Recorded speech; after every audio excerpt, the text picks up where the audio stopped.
What if I told you that one of the biggest stars in the NBA is still facing doubts about his legacy?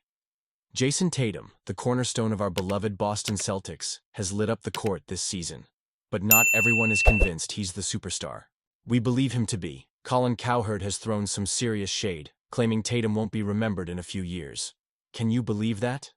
As Tatum continues to put up jaw-dropping stats, it's time to rally behind him and show the doubters what real Celtics loyalty looks like. Make sure to subscribe and hit that like button to stay updated on all things Celtics. Colin Cowherd has thrown some serious shade at Jason Tatum lately. And as a passionate Boston Celtics fan, I can't sit back and let that slide without a reaction. You know, the NBA world is buzzing about Tatum being a bona fide superstar, and rightly so. He's been a scoring machine, consistently ranking among the league's elite, and led our Celtics to the NBA Finals last year. Yet, there are still doubters out there. And Cowherd is one of the loudest voices in the room questioning Tatum's legacy. In a recent segment on his show, Heard with Colin Cowherd, he made his stance clear. He doesn't believe Tatum will be remembered long after he hangs up his sneakers. He said, "You're trying to make me compare him to superstars. There's not much aura there. Jason Tatum will retire, and 4 years later, there won't be any talk about him." Now, let me just say, that's a bold claim and one that I wholeheartedly disagree with. Look, Tatum is having yet another phenomenal season. As of now, he's played 59 games, averaging an impressive 26.9 points, 8.8 rebounds, 5.8 assists, and 1.1 steals. You can't ignore those stats. He's hitting 45.5% from the field and 35.4% from three-point range. Those numbers speak volumes about his skill set and his impact on the game. At just 27 years old, Tatum is still in the prime of his career, with plenty of room to grow and improve. But here's the twist. Cowherd's skepticism does raise a point worth discussing. What does it take to be remembered as a true legend in the game? Is it just about the numbers? Or is it also about the championships and the aura that surrounds a player? Do you think this was the best decision? Honestly, I'm torn. While I love Tatum's game and believe he's on a trajectory to greatness, there's always that lingering thought in the back of my mind. What if he doesn't secure that elusive championship? Every Celtics fan knows the rich history of our franchise, filled with legends who have donned the green and white. If Tatum can lead us to more championships, then he'll solidify his place among the greats. But if he falls short, will we find ourselves echoing Cowherd's sentiments in a few years? That's what makes being a fan so exhilarating and nerve-wracking at the same time. I think we need to rally around Tatum and support him as he continues to develop his game.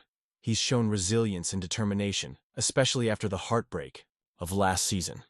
It's this very journey that makes his story compelling and worthy of our attention.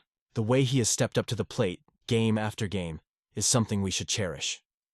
Now, as we look at the Celtics' strategies moving forward, I can't help but wonder what the front office is planning. Are there moves on the horizon that will elevate this team even further? With trade deadlines and potential acquisitions looming, how can we bolster our roster to give Tatum the best chance at success?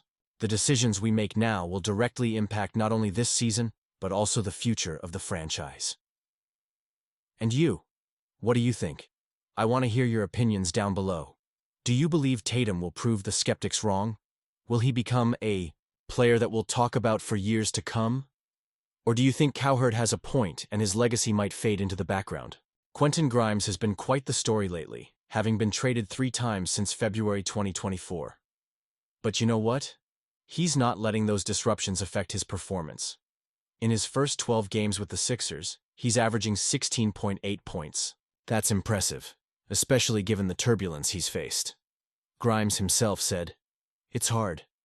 Just when you feel comfortable, you get traded." But he knows the show must go on. You have to keep your head cool. You have to go out there and produce. It's not easy to stay focused, but that's what makes a player special. What's really interesting here is how Grimes is stepping up. He's not just a shooter anymore. He's taking the reins on offense, something he wasn't able to do much in New York or Dallas. His coach, Nick Nurse, praised him, saying he's doing a great job of finding his rhythm even with more pressure. When a player has the chance to create their own shot and initiate the offense, it can be a game changer. He's on a hot streak and showing the kind of potential that can elevate a team. Now let's pivot to the Celtics. They just pulled off a significant victory against the Sixers, winning by nearly 20 points despite missing 5 key rotation players. That's right, No Drew Holiday, Al Horford, Jaylen Brown, Kristaps Porzingis, or Sam Hauser. Yet, the bench players stepped up big time. Baylor's Shireman scored a career-high 15 points. Torrey Craig added 12, and Jordan Walsh had several impactful moments. This is what I love about the Celtics. They've built a deep roster that can withstand injuries and still perform at a high level. Neemias Queta also had a solid game, racking up 8 points, 9 rebounds, and 4 assists. It just goes to show that the Celtics have the depth to compete, even when the stars are sidelined. Now, I have to talk about Cam Thomas, from the Nets. He's looking to finish the season strong, after injuries derailed what could have been a breakout year. He's hitting restricted free agency, but he's not letting that pressure get to him. "I just want to finish strong," he said. It's a stark reminder of how players can channel their focus in a contract year. Meanwhile, Tyrese Martin is becoming a vital asset off the bench for Brooklyn, averaging 12 points over his last 6 games. His growth is something to keep an eye on, especially as he's transitioned from a two-way contract to a standard deal. These developments in the Atlantic Division are crucial for the Celtics. As we head deeper into the season, the performance of teams like the Nets and Sixers directly impacts Boston's playoff positioning. The Celtics are in a great spot, but how they navigate injuries and trades throughout the season could define their chances for a deep playoff run. So, do you think this was the best decision regarding the roster depth and handling trades?